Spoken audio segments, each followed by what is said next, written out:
you today not only as a proud Mexican immigrant, Que viva México. Que viva. Viva. an advocate, not only as someone who knows the deep pain and lasting impact of having my family separated by the immigration system, but also as someone who works every day at Envision Freedom Fund to free our neighbors, parents, young people, activists, survivors, essential workers, luchadores, and soñadores from immigration detention and bring them back home to our communities where they belong. I'm here to urge New York State to pass the Dignity Not Detention Act now, because what's happening behind the walls of detention centers like Orange County Jail isn't just unjust, it's inhumane.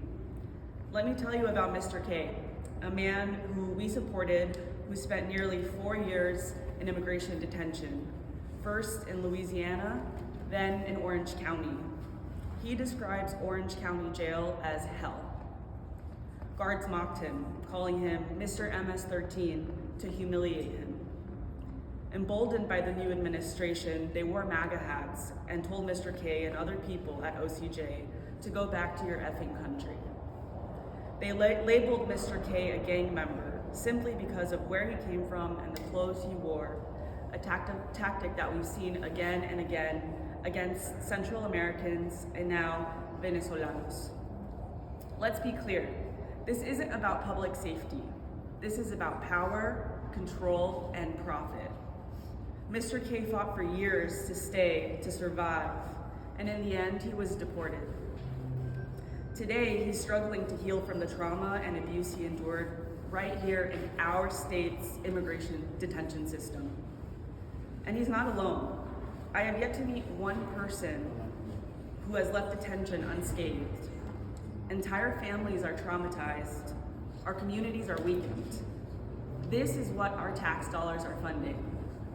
Since 2018, Envision Freedom Fund has posted more than 1,000 bonds to free people from detention. But every day it gets harder. Fewer bonds are being granted, and the ones that are can cost $10,000 or more. At the same time, detained New Yorkers are being transferred further and further away from their homes, to Pennsylvania, to Louisiana, even New Mexico. Families go days without knowing where their loved ones are. No phone calls, no information. They are literally disappeared by ICE.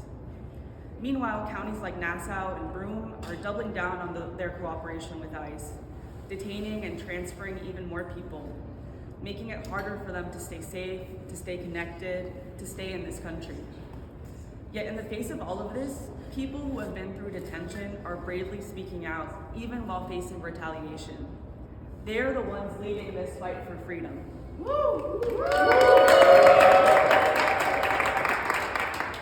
New York cannot be complicit with Trump's mass detention and deportation plans. Ending ICE contracts in New York won't end immigration enforcement, but it will take our state out of the business of profiting from people's pain. It will keep families from being torn apart right here in our own backyards.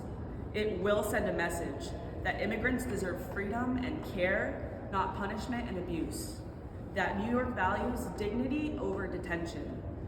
No one should be locked up simply for seeking safety, unity with their families, opportunity, or freedom. We must do better. Dignity not detention, ahora. Gracias.